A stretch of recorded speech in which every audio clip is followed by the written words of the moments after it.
Okay, here we go. Um, First off, using mouse pose for these videos, so I wanted to point out how that works a little bit. First of all, I have keys. When I type them, you'll see them show up on the bottom here. Right, so it's first thing to pay attention to. So as I'm using key command, you'll notice that. Secondly, you'll notice that the cursor has this little circle around it. Also, you notice if I click with my left mouse button, you'll see the red. If I click with my middle mouse button, you'll see a yellow point. And if I click with my right mouse, you'll see a green, right? Double clicks, of course, to that nice, weird, crazy animation effect. Okay, so that's mouse pose. So just so that you know, that's you're seeing there. So, for instance, I'm rotating and moving. You can see I'm holding the command key. Right? So this is a walk cycle video, and what I wanted to go over here is just kind of a basic walk cycle. The main purpose of this walk cycle is to show or give the sense of scale to motion, especially when it comes to humans. So this is a leisure walk, and the idea here is it's just walking along, taking it easy. What you'll see is each step takes 16 frames, and you say one step is to 16, the next step is to 33, rather 17. So 16 frames. 1 to 17 is 16 frames, 33. So it's a short animation, and the basic idea is to kind of really think about like how fast do people move, and if someone was going to be moving faster, say if it took they were going twice as fast, well then it'd be half the amount of frames. So you know, if you're going faster, it would take 17 frames, for instance, or maybe even less. If you're really sprinting, maybe. So that's kind of the idea of doing this walk cycle. It also gives you a chance to do your first animation. So let's go ahead and start that. I'm going to open the scene.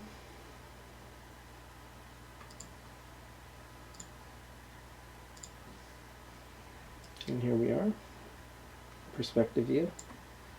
And I'm going to switch my space to my panel here to my side view, and I want to work in the side view for a moment.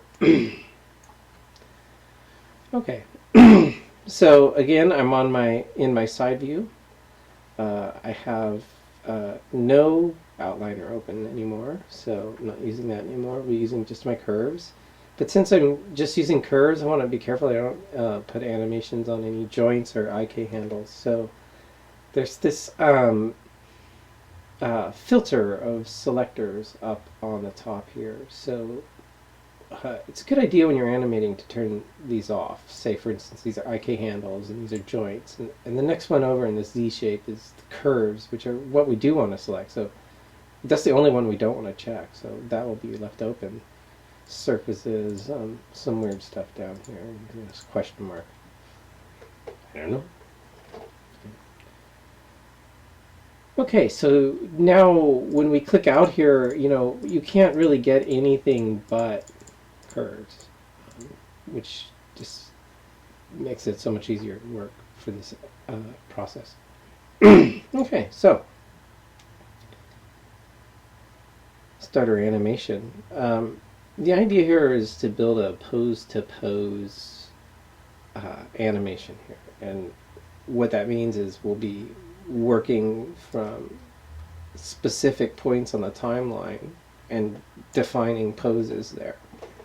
So I alluded to this with the previous animation, 1733. So those are going to be our pose positions in time. So right now what I want to do is I want to set my timeline, my sliders here, down into frame 1. Right, you can always just click to, and just click and drag, or click, or whatever. I'm going to have just whatever's the front foot, just select once, grab one. I'm using my move tool, and I'm just going to drag it over in Z. And this motion is going to always be to begin with in Z. We'll always be just setting these animations here at Z. Move that forward, kind of like that, and I'm going to then grab my pelvis control, drag that forward. And the idea here is you want equidistance between the center of the center line of the hips to the tip, kind of looking at that. It's going to change, of course.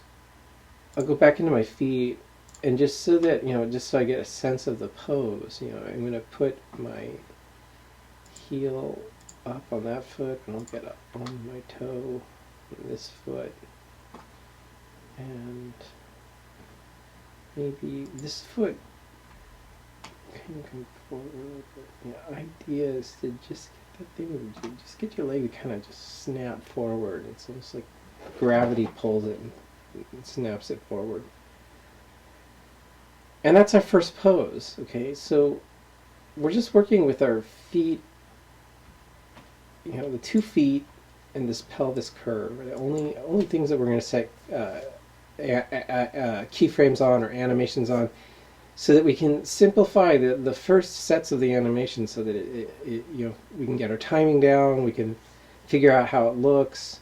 Once we get these 3 curves really set up nicely, all the other curves will sort of use the timing from these curves as reference, and it gets really easy to finish out the details if you can get these fundamentals set up. So just keep that in mind. So the way we set our keyframe is S. And you can see up in your channel box you get a peach color. So I'm on frame 1, hit S. I'll go to frame 17. So that's our 16 frames forward. And what I want to do now is take my front foot, move it forward. Now, actually, when I moved forward, I revealed this this old master curve, if you recall. It's from when we were rigging. It's a good curve in these situations because you can kind of grab it and just kind of put it into position, just line it up closely to that, and it gives you a sort of a reference as to where this foot will be, what it was, right? So now I can move this forward, and I don't have to be perfect about it, but I can just sort of, look at this gap here. You look at this gap here, and just kind of, estimate the distance between the two. It's close enough. Take my pelvis now, and again, move it forward. Again, I'm looking at equidistance. Then, of course, I want to bring my foot rolls into this right away so that it really does change the shape.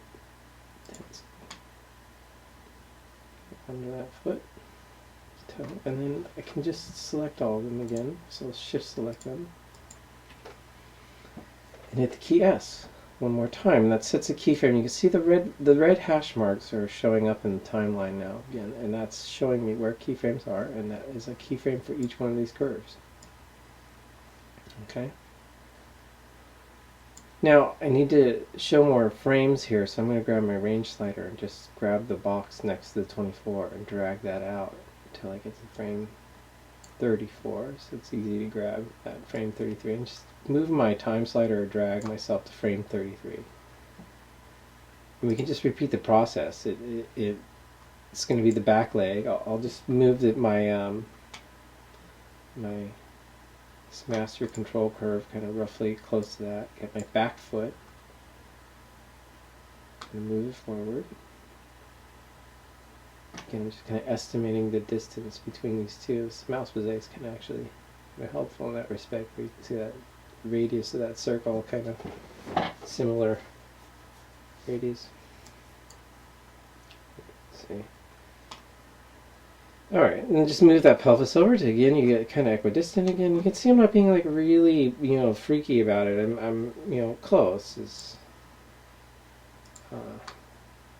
what's important at the moment. And I'm not using full rotations either of all this foot roll.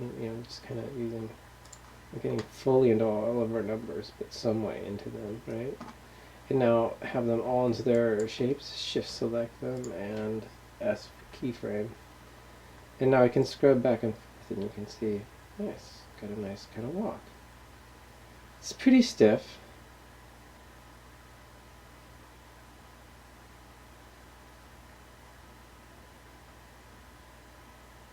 Okay, but kind of a good start.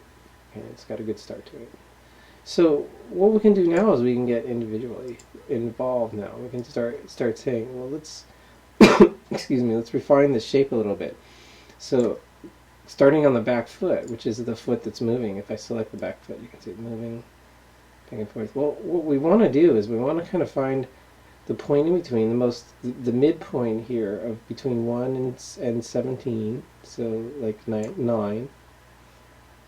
Take my move tool, and what I want to do is just kind of bring this foot up a little bit, get some rotation, rotate this thing, get my move tool, and just kind of, I'm trying to use kind of just a little bit back from the ankle there, like that, a little bit. You don't want it to come too high off the ground. Remember, you almost want to be able to trip on small pebble or something. You're not really very briskly walking. And so now we get to the negative position. I'm probably going to have to move it again. All these probably have to move eventually, but hit S, which sets the keyframe. And so now you can see I start off on my toe, I kind of lift up, kind of rotates back into that position, that last keyframe. You can see now we're going from this pose, and we just kind of cut that pose in half, and I can just repeat the process for the other foot. So the back foot, just find that kind of mid-frame, 25, sit up, get that rotate, put a little rotate on it.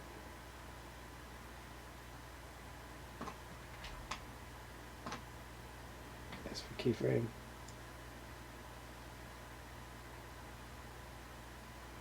There you go. Press play. Take a look at it. And that really helps. The lifting the foot off the ground and really kind of adding into the foot kind of lifting and rotating like that gives it just a nicer feel than what it was before. It's not quite as stiff, right? Next we can kind of look at the pelvis control and start looking at these positions that, you know, one to pay attention to is where when you get right up onto your toe right here, where you kind of, you know, on your toe,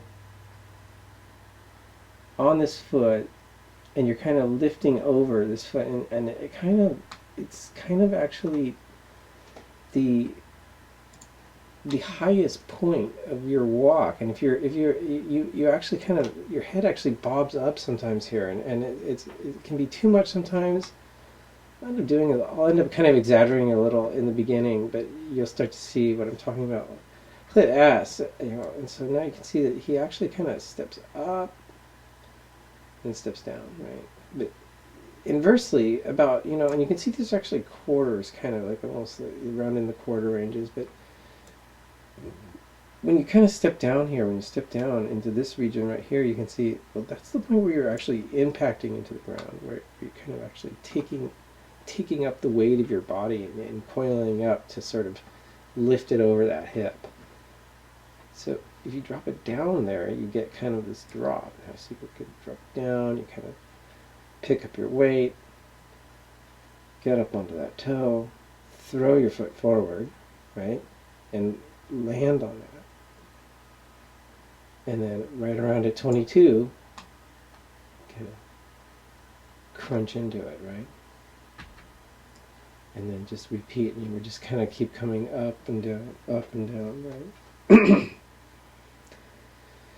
See, right about in here, again, up on that toe, oops, it's, up on that toe, and just kind of come up again. Again, the keyframes do not update, so I do have to keep hitting S to define those keyframes. So now press play,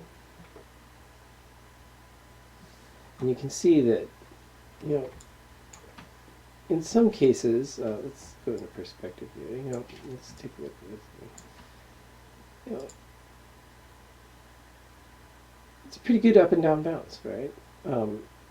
It's kind of exaggerated, but also it seems to be working okay for me. For now, I'm just going to leave it as is. There's other ways to deal with how to get those things refined, so we'll leave that for now. So let's just take a look at the arms now, get those into position, and then we can start to refine the rest of the curves, right? So I'll just take my arms, and the arms get pretty simple. They really are really just on the main pose position in the timeline, the 1, 17, 33. The thing about these hands is you kind of want to really get them really tucked in, right, almost as if they're right on the hip. And then, of course, you can use your elbow to pull the elbow out a little bit so the arm doesn't crush into there too much. Here, we have that one drop down. We want to get kind of a loose hang there to the arms. The complication is that the pelvis motion, the Y that we just put in, is going to impact the arms if they get too low. And you might see kind of like a unusual bounce in the hands because they're so low, and the joints themselves up on the top of the shoulders kind of are connected to the hips. So when the hip goes up, the shoulders go up, but that can mess up the arm control with the IK on it, and so you can get a bounce in the arms from the pelvis. So sometimes you want to fix that in the arms, and sometimes you want to fix that in the pelvis.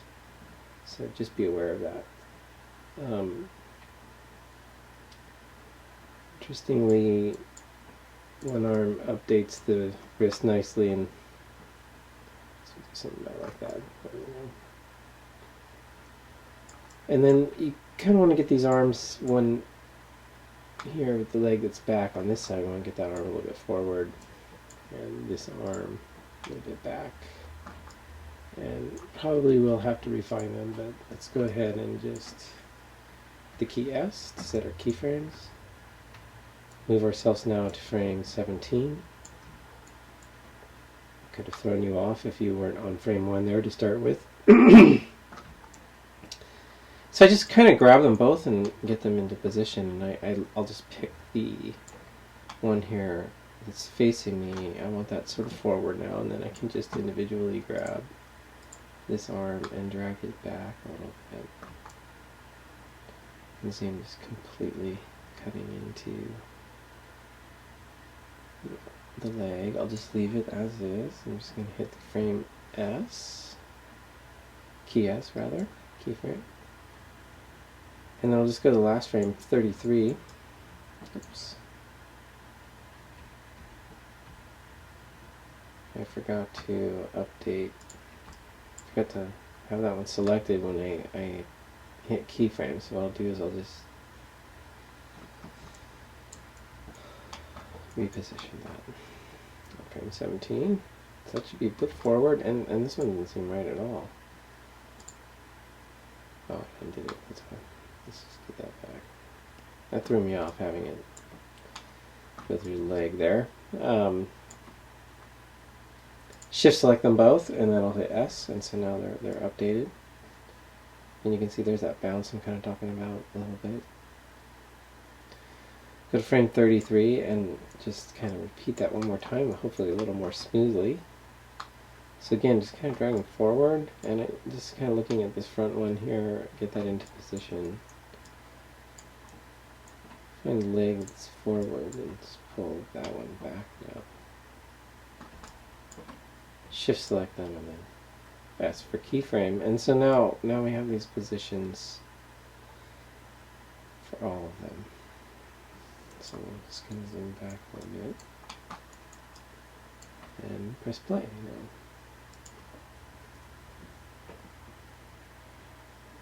And there you go. Pretty nice animation. you know, you can see that the arm's got this kind of crick in it that I was talking about that, you know, kind of bounces a little bit. Um, some other things that kind of, you know, his legs are kind of wide. It, you know, some people do walk with their feet that wide. We could maybe think about bringing them closer together, right? So maybe how do I refine this? You know, the process so far has been I've just been kind of manually moving things. Kind of use that one control curve to help me sort of see what I was doing, but for the most part, just kind of winging it, right? So once we get to this step, it's basically the next step is working with our graph editor, which gives us a lot more control over keyframes. So we've looked at perspectives. I'm over here, right here, looking at perspective, single perspective 4 view, outliner perspective, and the next one down is the perspective graph editor. And it's really helpful because let's say if I click on the pelvis, for instance, you can see that it shows up in the graph editor. Pelvis is the object. Then you see your attributes that are part of the object, right? So we've been working with this constantly. It should be really sort of noticeable. And again, you remember we locked some out, and that's why we're not seeing them. We're only seeing the attributes that we want to keyframe and that we want to control, which is nice. The window's just like any other window, you know, so you can hold your command or whatever, and right mouse and middle mouse drag. Of course, there's no rotation, and then of course the F key will center you on selection. So if I hit the translate, I hit F, I go into that. If I hit translate Y and I hit F, you can. Gosh, just change the view. So if I hit F, I get myself into that one. Let's go back to that translate Z, and if I hit F again, you can see here it is. If I hit Y, this is kind of cool. You can see that you barely see the change in the height difference here. But if I hit F, you can see that, wow, it really, it's the exact same curve actually, but now I can see it scales the amount of change. So before I was looking at a different amount, now scales the amount to the graph editor so that you can see it. Another thing to notice is that this particular keyframe in this up and down, if you'll recall, in terms of the up and down, I didn't really actually put one here, and I don't necessarily need it, but you know, sometimes these you can take these out and get a more smooth look, but what we need to look at is tangency in these sorts of curves, and when you see these pieces right here, using the move tool, I can take my middle mouse and just drag this tangency, and you can see how I can mess with this curve, and essentially in this case we're going to want kind of a smoothness to this sort of thing. And then you can also see that, say, this up here is much higher than this up, right? And if we scrub through here and rotate my view here, and just kind of zoom into that other arm there. If I rotate and take a look at that, you can see that right around at that point, right at this point right here, you can see that the arm is really doing that kind of crackly, right? So if I try to get myself more in tune, like maybe that's just too much of a change. What if I move it down with my move tool selected, and with the shift key, by the way, you know, which will constrain the direction, so I can move things in time. You know, so in other words, I can move keyframes in time by dragging sideways, right? I'll undo that just in case right? And then, or I can hold the shift key and drag down, and I can move things in value, right? And only in value, so I don't change time. And what I'll do is I'm just trying to match this one. It's totally visually, right? Without any kind of mathematical aid whatsoever. Just entirely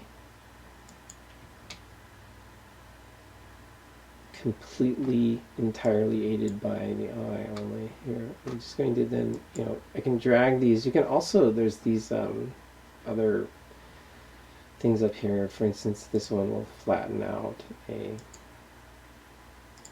If you want to be fast, you can also shift select these, right, and do that.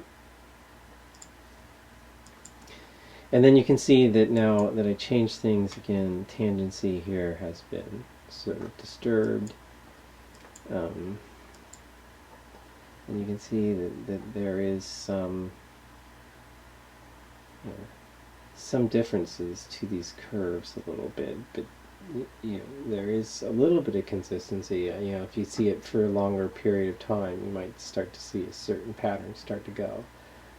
There's also, you could even make an argument that you actually want it to have a bit more. I want to kind of skip up really fast, and so there is this tangency to this curve that could be useful here, but right now I'm just going for straight tangency just to get kind of smooth curves. I could come back and play with those later to refine the motion a little bit. So now if I take a look at this and play this now, right, it still has a bit more of a jump. So what I'll do is I'll just shift select those and just drop these down a little bit more and take these and move them up a little bit. Take a look at this and kind of aim them a little bit. In some ways I really don't even need this position in a sense, although I have them over here, but you could delete this and you can see that the curve is identical really without it, right? It's with it, it's without it.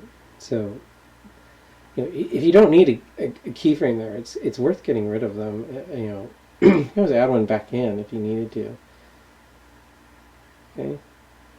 So let's take a look at this arm that's sticking in now. For instance, it's in the body a little bit, if you'll recall. So that's its X handle. So I'll look at its translate X, hit F. Again, this is kind of nice about the graph editor, and why I didn't kind of freak out on that right away is because I know I can come back into this attribute in particular, grab those keyframes, hold my shift key, and just go ahead and middle mouse drag that up and down until I get it into a better position, right? And the thumb is going through. I'm not going to worry about that necessarily. And so there we go. I can do the same thing. I can shift select both of them. I could look at the translate Y's on these. Again, if I want to select through, only get two operations, two attributes without the ones in between, command select to get to them. I'll select all the keyframes for these two hands, and I can hold shift key, and then I can middle mouse drag up, and I can kind of play with that height a little bit. And you can see that it's a very, very small amount. It's negative 9.46 and negative 157. So how about 9.3?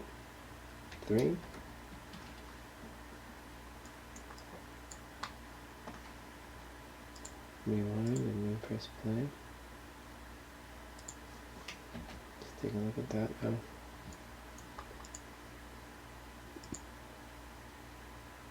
Yeah, and so you can see that now it's smoothing out the elbows, and it's just about kind of these motions are when you do them by hand, you get large differences. Once you start getting in the graph editor, you start dealing with smaller increments, right? And usually it's about toning things down and kind of being a little more subtle. Again, the foot, same issue where they're too wide. For instance, it's a translate X. You can see translate X. I just select all the keyframes for translate X using the move tool again that I've already selected, holding the shift key and just dragging over and just finding the position and then looking for the number. Again, the first one is referring to keyframes, but I have multiple keyframes selected, so it's not really something I can work on. But this is free right here, and I can see that the number 1, the value of 1, moving over at 1 is the number that works best.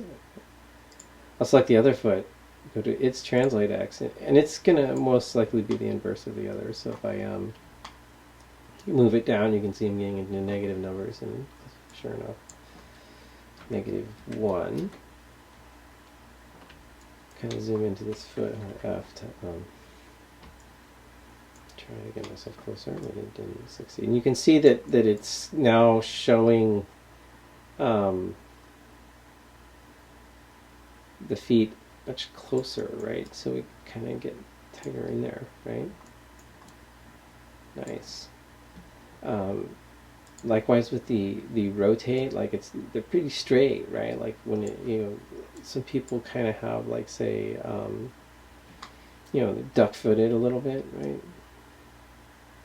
Foot kind of comes out a little bit, like, say, you can see that's I like to kind of keep things to round numbers if I can. Just, it's easier to remember things. Like if I want to do it on the other side, I want to keep symmetry for a while, so I can select the other one. I can do the other rotate Y, and I know that it'll just be a -10 because it's the opposite of the other. Just, it just simplifies things, especially when you're trying to work things out. Just to use the move tool to help you determine the direction and kind of close to where you want to be. Round the number and then put it in, and if you need to really fine-tune them, then so be it, but in the beginning it'll help you just get all the pieces and things into similar positions and just smooth you out quickly. So that arm's looking a little bit straight right there, I have to admit.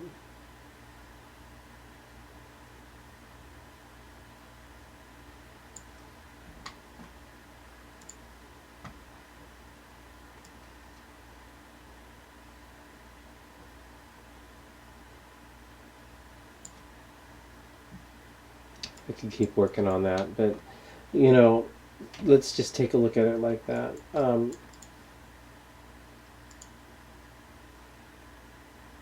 Right, and so now we kind of got our feet together, we've got this kind of roll in there, our arms are kind of moving, there's kind of this, a little bit of a sway. You could keep doing this. You could come into the pelvis, maybe start adding some rotations for some sort of sway, shoulders as well, sort of bring those in, kind of rocking them back and forth, maybe. Maybe some knee stuff, refining the arms, the head, whatever. But the main thing about this walk cycle in the end, again, is the graph editor, big deal. It's a big deal. Learning how to use it, working with it, really useful tool. Secondly, though, kind of thinking about how much time it takes to move from one place to another, and then relating that to frames. And that's something that's very difficult for people in the beginning, is just sort of, well, how many frames and things like that. And a good thing to think about, like, is if it, if you're gonna come to me and you want to do an animation, and you say, well, there's this guy and he's gonna run from this, this park bench, and he's gonna run, he's gonna jump over this garbage can, run across the street, and then whatever, he dives through a window or something, and you're like, okay, so how many steps, I say, does it take to get to the garbage can? Well, it's going to take 4 or 5, because he's sneaking, and so then, okay, so 4 or 5 that's you could just say every 30 frames for every 2 steps, so you're at 60 frames, 90 frames, almost 100 frames, and then say he's doing the other stuff, another 100 frames, and then essentially what you end up getting is a really long animation, and so you kind of want to learn to gauge how much you can animate and for the amount of time that we have. And so that's what's good about this particular process here. And so that's where I'll leave you. Hope this helps out, and I'll see you guys later.